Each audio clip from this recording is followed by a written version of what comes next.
new dawn. The rain poured heavily that night, the kind of relentless storm that felt like it could wash away an entire lifetime of regrets.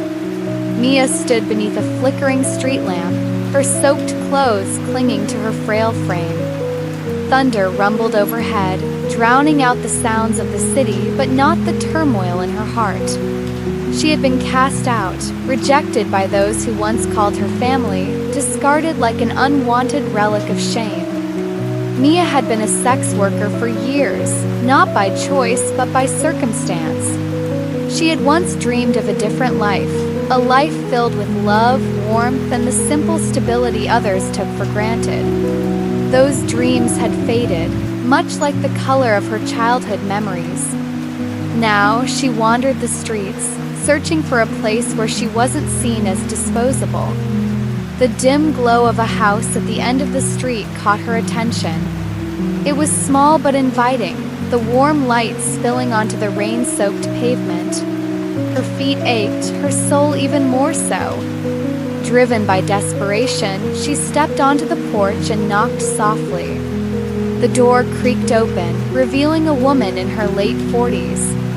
Her eyes, soft yet searching, took in Mia's drenched and shivering form. "Oh dear, you're soaked." "Come in, quickly," she said, stepping aside without hesitation.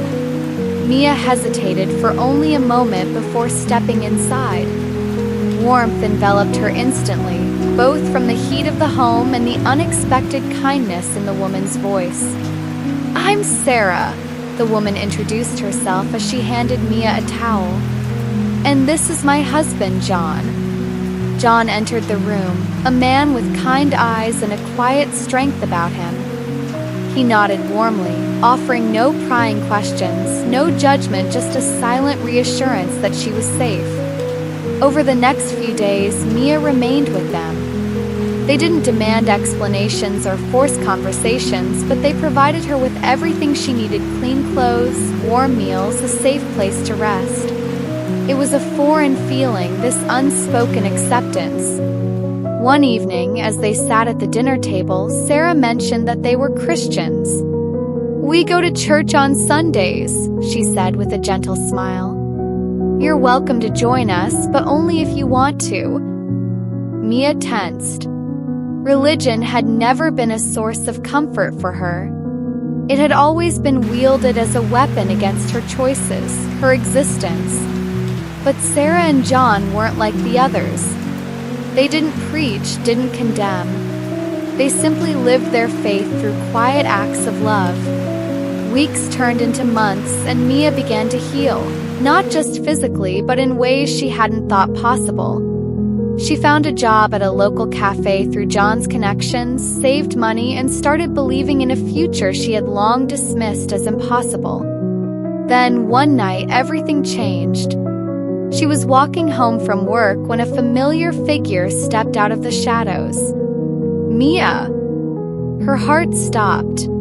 It was Leon, her old boss, her nightmare personified. The man who had promised her safety but had stolen her freedom instead. "I've been looking for you," he said, his voice low, dangerous. "You belong to me." Panic clawed at her throat. The life she had started to build, the fragile hope she had nurtured, it all felt like it could crumble in an instant.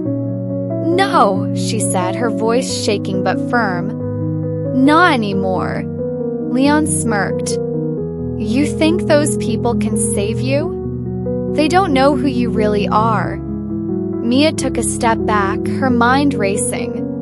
Sarah and John had shown her kindness, but if they knew the full extent of her past, would they still look at her with warmth? Would they still offer her a place at their table? Summoning all the strength she had, she turned and ran.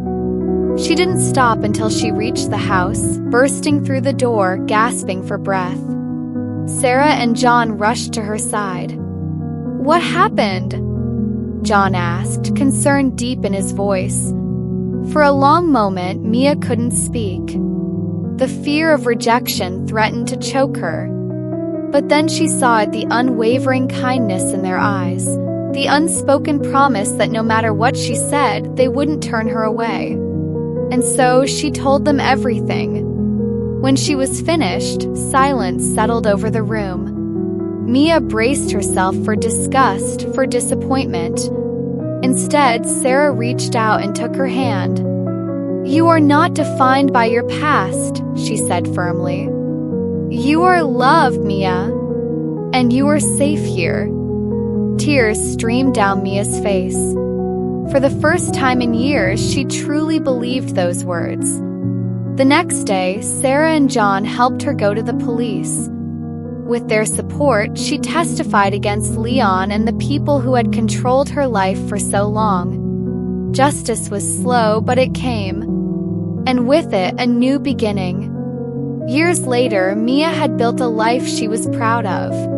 She had a stable job, her own apartment, and friends who truly cared for her. She had even started working with organizations that helped young women escape situations like hers. Every Christmas, she visited Sarah and John, bringing gifts, laughter, and the gratitude of a life reclaimed. They were more than just the kind strangers who had taken her in that rainy night. They were her family. As she sat in her cozy apartment, sipping a cup of tea, Mia smiled. Past no longer had chains around her. She had found her new dawn, and it was brighter than she ever imagined.